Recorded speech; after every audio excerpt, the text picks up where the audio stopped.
Welcome to this technical guide on the Dyson SV10. We are Kelatos Informatica, specialists in technical repair. We collect your device from your doorstep, carry out a free diagnosis, and send you a quote before any repair. No phone calls, no trips to the shop. We are based at Calle Joaquín María López 26, Madrid. Convenient, transparent and professional.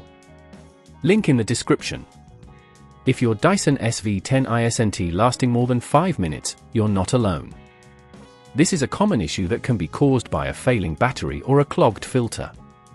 If left unresolved, not only will it continue to disrupt your cleaning routine, but it could also lead to more serious damage to your device over time. To fix this issue, you will need a T15 Torx screwdriver, a flathead screwdriver, and a replacement battery and filter for the Dyson SV10. First, ensure that your device is unplugged and completely powered off. Begin by using your T15 Torx screwdriver to remove the screws located at the back of the vacuum.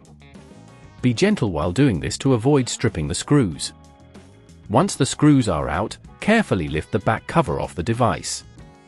Next, locate the battery, which is situated at the bottom of the unit. You will see a connector attached to it. Gently disconnect this by pulling on the connector, not the wires, to avoid any damage. Now, remove the screws securing the battery in place. Keep in mind that you may need to apply a bit of force, but be cautious not to damage any surrounding components. Once the screws are removed, you can lift the battery out. Take your new battery and place it in the same position. Secure it with the screws you previously removed. Reconnect the battery connector, ensuring it clicks into place. Next, check the filter. If it's clogged or dirty, it can also affect performance.